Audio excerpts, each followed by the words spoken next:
Les doy la más cordial bienvenida a este nuevo estudio bíblico. Estoy con vacaciones, así que estoy aprovechando de las vacaciones para hacer los estudios. Me queda un poquito más de tiempo.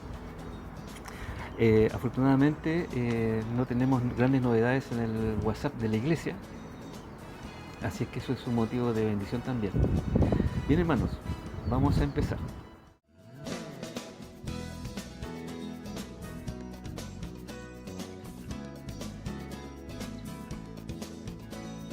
Unidad 3.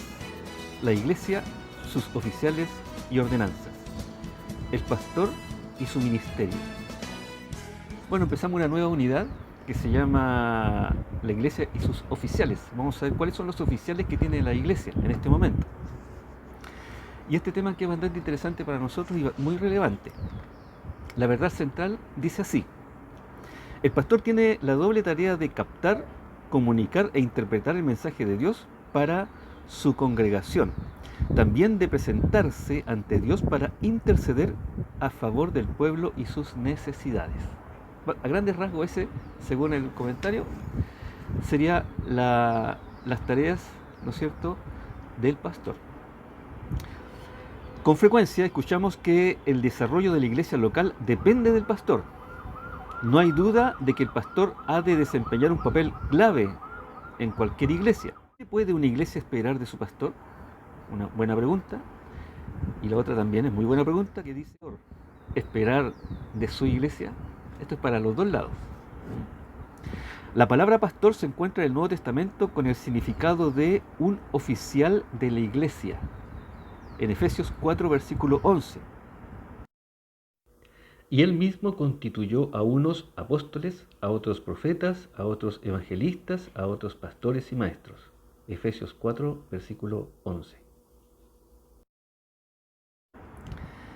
Más importante que la palabra pastor, dice acá, es la función que describe. A veces, la misma función designa a un anciano u obispo. O sea, puede ser pastor, anciano u obispo, dice, en cuanto a la función.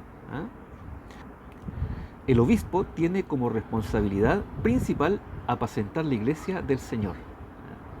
Véase Hechos 20:28. Por tanto, mirad por vosotros y por todo el rebaño en que el Espíritu Santo os ha puesto por obispos, para apacentar la iglesia del Señor, la cual Él ganó por su propia sangre. Hechos 20:28. Pablo era apóstol, pero mantuvo siempre la actitud pastoral, ¿cierto?, en su relación con la iglesia local. Gozaba de ciertos privilegios a causa de sus labores, pero a veces se abstuvo de aprovecharlos. A los corintios les escribió en cuanto a su propio concepto de su ministerio. A Timoteo le escribió acerca de los rasgos esenciales del pastorado. Esa es la introducción. Ya tenemos varios antecedentes ya de lo en que consiste, ¿no es cierto?, el pastor y su ministerio. Punto número 1. El apoyo que el pastor merece. 1 Corintios 9, 13 al 14.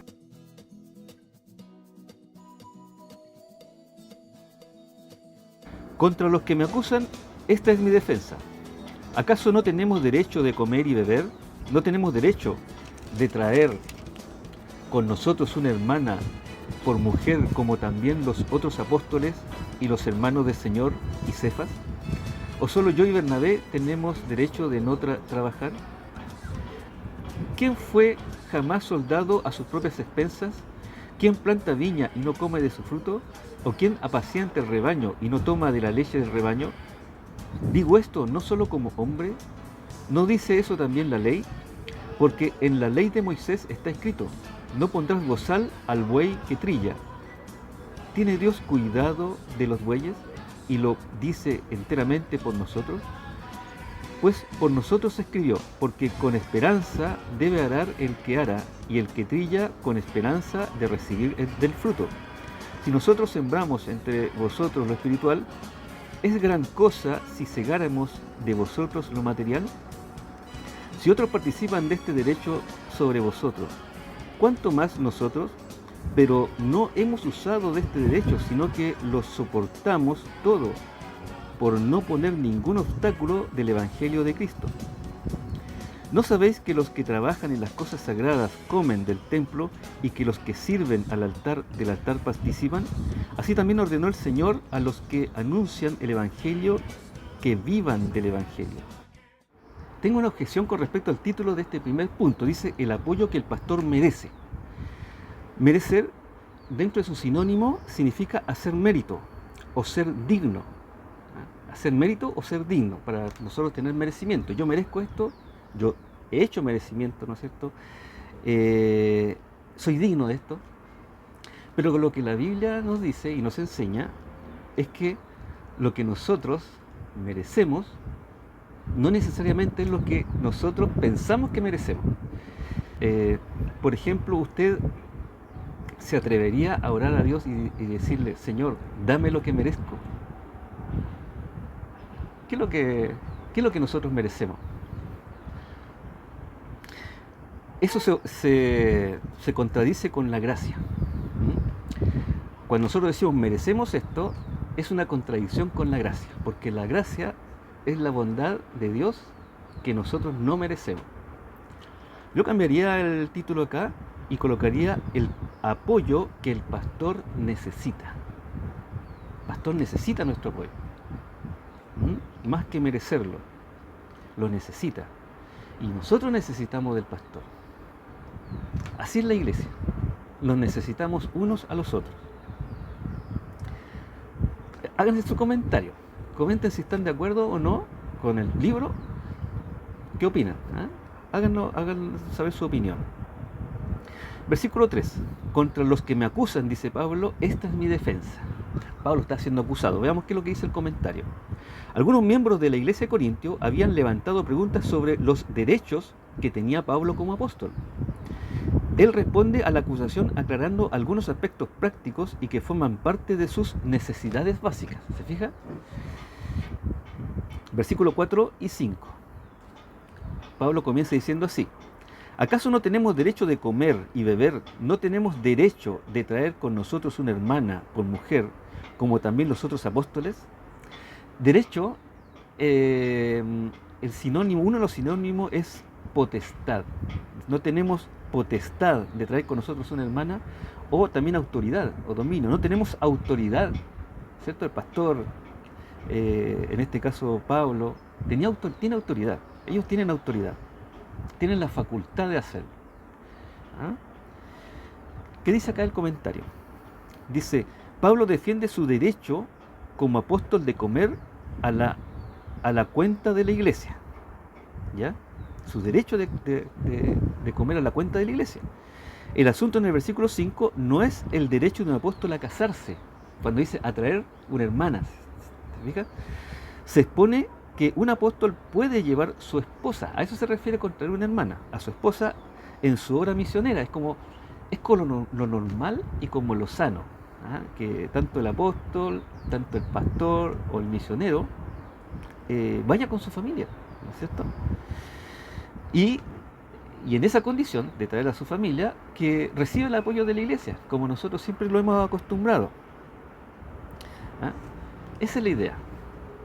Aportar económicamente, no tan solo para el pastor, en este caso para el apóstol, ¿no es cierto?, sino que también para su familia, para que él tenga su vida como Dios quiere que la tenga, ¿no? Versículo 6. ¿O solo yo y Bernabé, dice Pablo, tenemos el derecho de esto? Bernabé, al trabajar en la obra misionera, probablemente no había recibido pago, como le había sucedido a Pablo, dice acá el comentarista. Claro, porque al tener necesidad, ellos tendrían que desviar su tiempo, ¿no es cierto?, y su esfuerzo para adquirir lo necesario para ellos poder vivir. Recordemos que Pablo hacía carpas y por medio de eso él se subvencionaba los viajes, o la obra misionera, o el evangelio que él predicaba.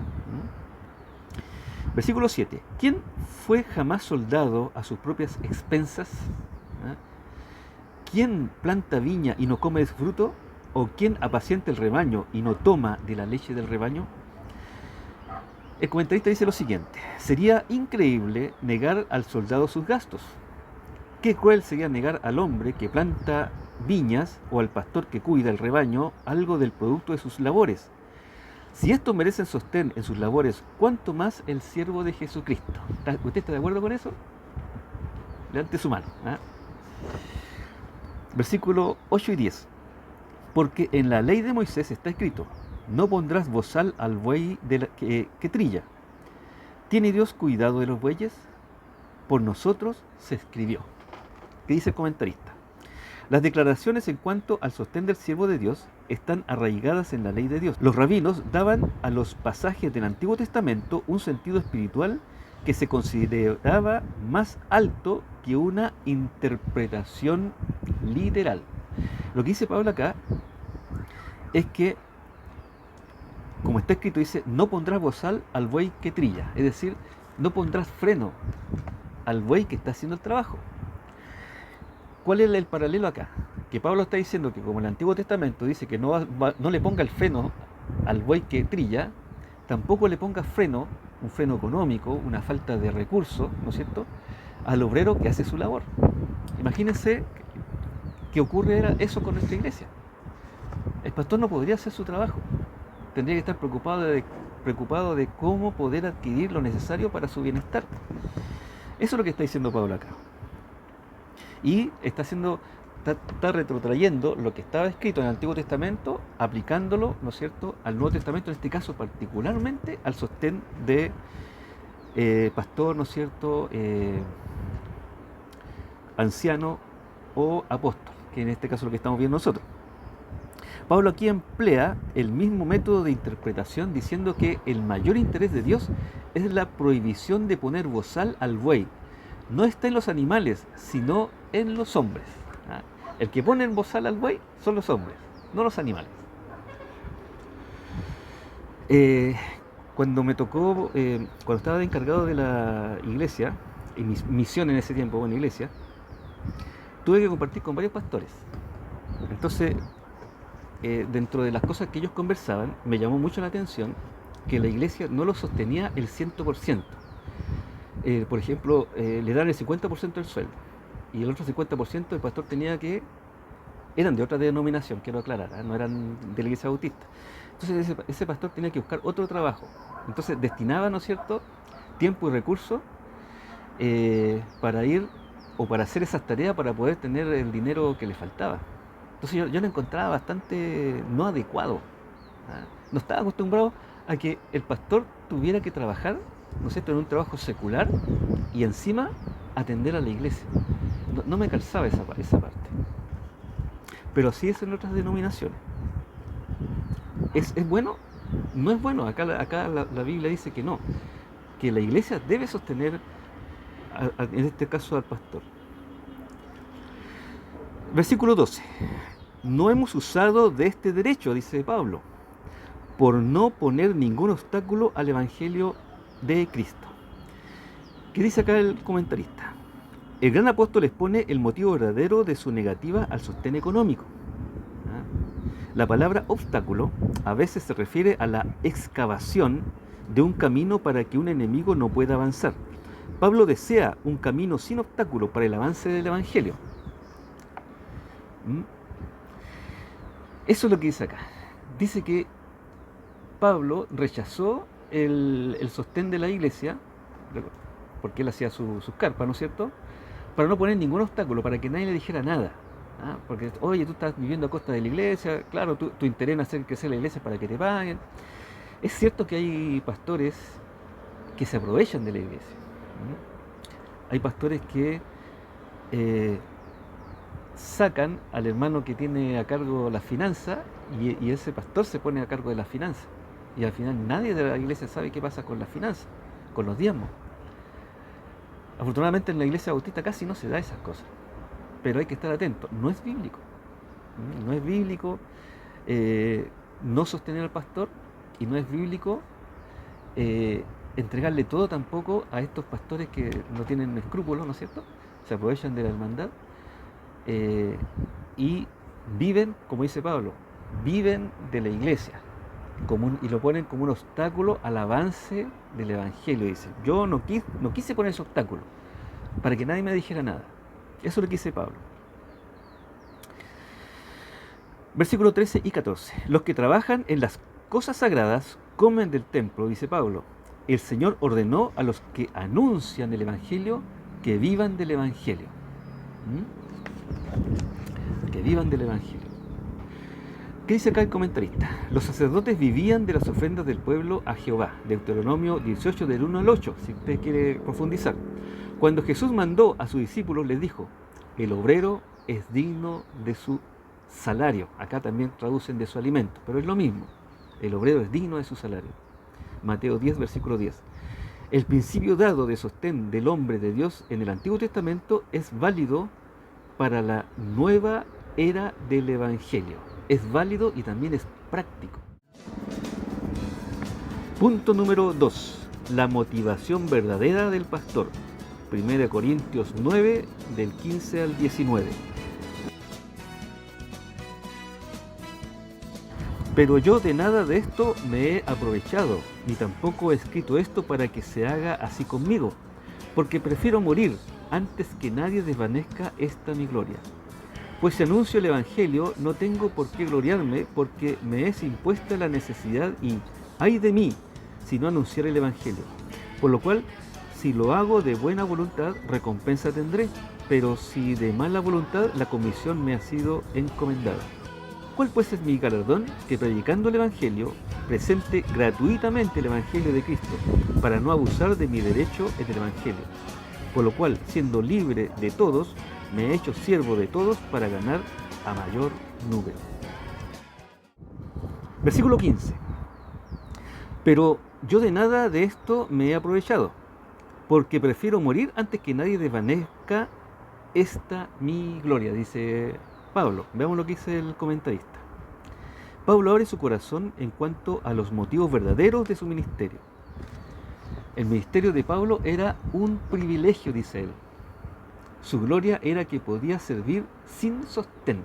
Mire el desafío que se planteó Pablo: servir sin sostén. Cada persona es distinta, cada persona es diferente. Pablo pudo hacerlo, pero la gran mayoría de los pastores no puede hacerlo. ¿Ah? Esa es la enseñanza que nosotros podemos sacar acá, ¿ya? Es interesante que Pablo nunca sugirió que la práctica que él había adoptado debía ser una regla general. ¿Ah? Él adoptó la práctica de no recibir sostén, pero él tampoco dijo que esta va a ser la regla, que ningún pastor reciba sostén. Eso no lo dijo él. ¿Ah? Tampoco lo dio a entender. Versículos 16 y 17. Porque me es impuesta necesidad, y ay de mí si no anunciar el Evangelio. La comisión me ha sido encomendada. Para Pablo, la predicación del Evangelio era un deber divino. Él no había escogido predicar, sino Dios lo había escogido a él. No podía gloriarse de su predicación, puesto que la iniciativa no fue de Pablo, sino de Dios. Pablo no está diciendo que no podía o no quería predicar el Evangelio, sino que afirma que el factor decisivo en su predicación era el llamamiento de Dios. Esa era la motivación y el sostén de Pablo, el llamamiento que Dios le había dado a él para predicar el Evangelio. Como le sucedió a Jeremías, la palabra de Dios era como fuego en sus huesos. Jeremías 20, versículo 9. Versículo 18. ¿Cuál pues es mi galardón? Dice Pablo. Que predicando el Evangelio, presente gratuitamente el Evangelio de Cristo. Si ustedes ven en YouTube, hay pastores, Centroamérica, Norteamérica, incluso acá en Chile y en Sudamérica, que ellos predican de la cosecha. Y la cosecha no es de personas, la cosecha no es que uno predique el Evangelio y después coseche, ¿no es cierto?, las almas perdidas. La cosecha que ellos hablan es el dinero. Ellos van a tener su parte también. ¿Ah? Ya tienen su recompensa. Han materializado el Evangelio, lo venden.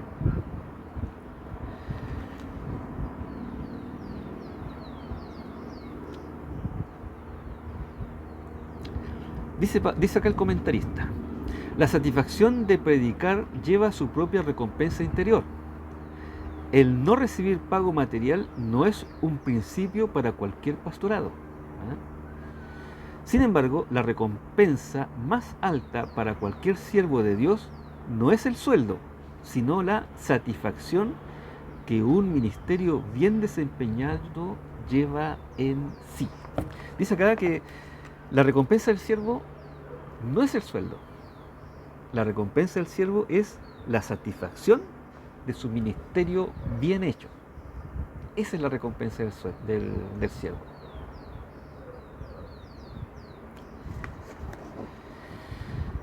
Siendo libre, versículo 19, siendo libre de todos, me he hecho siervo de todos para ganar a mayor número, dice Pablo. ¿Qué dice acá el comentarista? Pablo era un hombre libre en lo civil como ciudadano romano y en lo espiritual por la gracia de Cristo. ¿Ah? Él no hizo hincapié en su libertad, sino en su deber hacia todo hombre. Era libre Pablo, no era un esclavo. Puede andar por todo el territorio romano. ¿No? Dice, yo soy libre, siendo libre de todos, dice. Sin ningún problema con los romanos, puede andar por todos lados. Pero él, dice, hizo hincapié en su libertad, no hizo hincapié en su libertad, dice, sino, dice, en su deber hacia todo hombre. Hacia todo hombre. Ese era Pablo. Punto número 3. Las características esenciales del pastor. 1 Timoteo 3, del 1 al 7. Palabra fiel. Si alguno anhela obispado, buena obra desea. Pero es necesario que el obispo sea irreprensible, marido de una sola mujer, sobrio, prudente, decoroso, hospedador, apto para enseñar, no dado al vino, no pendenciero, no codicioso de ganancias deshonestas, sino amable, apacible, no avaro, que gobierne bien su casa, que tenga a sus hijos en sujeción con toda honestidad. Pues el que no sabe gobernar su casa, ¿cómo cuidará de la iglesia de Dios? No un neófito, no sea que envaneciéndose caiga en la condenación del diablo. También es necesario que tenga buen testimonio de los de afuera, para que no caiga en descrédito y en lazo del diablo. Esto suena como los 10 mandamientos del pastor. Sí. Versículo 1 dice, palabra fiel. Si alguno anhela obispado, buena obra desea. Así parte Pablo con Timoteo en el capítulo número 3. Un dicho popular en los días de Pablo alababa a los individuos que querían servir a la humanidad por medio de puestos públicos. Por ejemplo, los políticos. En la política, ¿no es cierto?, sirven a las personas por medio de un puesto público. Todos lo elegimos y para servirnos a nosotros. Ese es el ideal. ¿Cuánto más digno es el servicio a Dios en la iglesia como obispo? La palabra obispo originalmente se refería a la persona encargada del rebaño en la iglesia local. Es como el pastor. En sentido neotestamentario, pastor, anciano y obispo se refieren al mismo puesto. Anciano, pastor y obispo. Pero hoy día hay iglesias que tienen obispo, iglesias cristianas, evangélicas. Entonces el título obispo está como un rango superior al pastor, pero acá nos dice que es el mismo. Entonces si es el mismo, ¿por qué no se llaman pastor? Sería lo ideal, ¿ya? Pero da esa idea. Versículo 2, pero es necesario que el obispo sea, dice Pablo. El comentarista dice lo siguiente, Pablo hace una lista de cualidades esenciales del obispo. Primero, irreprensible. Sugiere una persona que tiene una buena reputación sin acusación de extravío. Segundo, marido de una sola mujer. Ha sido objeto de debate. La poligamia era practicada entre los gentiles y por algunos judíos. La fornicación estaba de moda entre los gentiles. También las palabras de Jesús en cuanto al divorcio son pertinentes en la interpretación de este requisito. El obispo tenía una sola mujer y ser fiel a ella. 4. Sobrio. Otra, prudente y decoroso. Describen a una vida bien ordenada. Son cualidades de un caballero cristiano, dice acá. Hospedador. Era de mucha importancia en la iglesia primitiva. Los predicadores y maestros que visitaban a las congregaciones necesitaban hospedaje. En realidad era algo práctico ser hospedador. El avance del Evangelio requería un liderazgo hospitalario. ¿Ah? Otra cosa, apto para enseñar, dice Pablo. Difiere de los otros ya que describe un don que todos no tienen ni deben tener, dice, la aptitud para enseñar, dice acá el comentarista. Para el pastor es indispensable, puesto que tiene la responsabilidad del cuidado del rebaño, especialmente de los nuevos creyentes. Por ejemplo, los temas doctrinarios. ¿Ah? Es importante los temas doctrinarios. Que el pastor sepa cómo enseñar la sana doctrina. Versículo 3. No dado al vino, no pendenciero. El uso del alcohol fácilmente resulta en embriaguez y después siguen las riñas y la violencia. Eso es lo que produce el vino. Otra cosa, dice, no codicioso de ganancias deshonestas. El líder de la iglesia, quien ayudaba a la administración de las ofrendas para los pobres, las viudas y los huérfanos, tenía que ser un hombre sin tacha en asuntos financieros. También tenía que ser amable, apacible, no avaro. Describen a una persona que en su temperamento y acciones piensa en las necesidades de otras personas más que en su propio bienestar. ¿Ah? O sea, no debe ser egoísta. Por ejemplo, necesitamos una sala. Ya ocupemos la sala del pastor. El pastor la pasa. ¿Ah? Como ocurrido en muchas iglesias. Falta sala, el pastor, ya ocupen mi sala total. Yo puedo atender a las personas en un rinconcito. ¿Ah? Versículos 4 y 5. Que gobierne bien su casa, que tenga a sus hijos en sujeción con toda honestidad, pues el que no sabe gobernar su propia casa, ¿cómo cuidará de la iglesia de Dios? El comentarista dice acá, el hogar de un pastor no debe existir como algo aparte de su ministerio. El pastor no ha de estar tan ocupado en asuntos de la iglesia que descuide a su familia. Aquí se da unas cosas, ¿cómo se llama? A veces lo contrario. Yo tenía un amigo que me decía, oye Sergio, sé que estoy complicado con los pastores. ¿Y por qué? Le decía yo, ¿por qué? ¿Qué es lo que te complica? Él vendía libros, vendía Biblias. Por ejemplo, cada vez que llama al pastor a su casa, a cualquier hora, está en su casa. Ay, bueno, ¿y qué tiene de malo? Es que no debería estar en su casa, debería estar en su oficina. Así me decían. Bueno, es un comentario, porque acá dice que el pastor no debería ser absorbido por la iglesia de tal manera de no descuidar a su familia, pero a veces es absorbido por su familia y descuida a la iglesia. Entonces ahí los pastores deben hacer, ¿no es cierto?, un equilibrio con su familia, porque es responsable de su familia, y con la iglesia. El pastor tiene una doble responsabilidad, tanto con su familia como con su iglesia. Por las dos cosas Dios le va a pedir cuentas.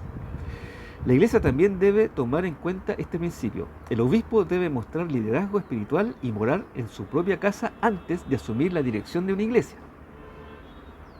Versículo 6. No un neófito. Neófito significa nuevo. ¿Eh? No sea que envaneciéndose caiga en la condenación del diablo. ¿Qué dice el comentario? Un nuevo cristiano necesita tiempo para ver un puesto de liderazgo como una carga que requiere humillación delante de Dios y no como motivo de orgullo, y así caer en la condenación del diablo. ¿Qué pasa a veces? Que llega un hermano nuevo y tiene cierto buen léxico, habla bien, y ya que se haga cargo de este ministerio, para que participe.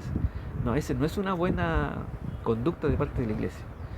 El hermano debe tener un crecimiento espiritual y recién, ¿no es cierto?, una vez que se ve ese crecimiento espiritual, recién darle un cargo de responsabilidad. Con mayor razón darle el cargo de ser pastor de una iglesia o a cargo de una iglesia. Dice el comentarista acá que el diablo puede atacar fácilmente al ministerio de la iglesia cuando el ministro es orgulloso. Versículo 7.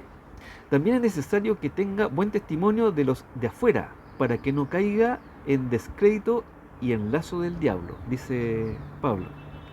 El comentarista dice, Pablo ya ha establecido que el pastor ha de ser un hombre que ha ganado el respeto de la iglesia y su propia familia, En último lugar, enfatiza la importancia del testimonio en el mundo. Dice que el pastor debe tener buen testimonio en su familia, en la iglesia y en el mundo. Imagínense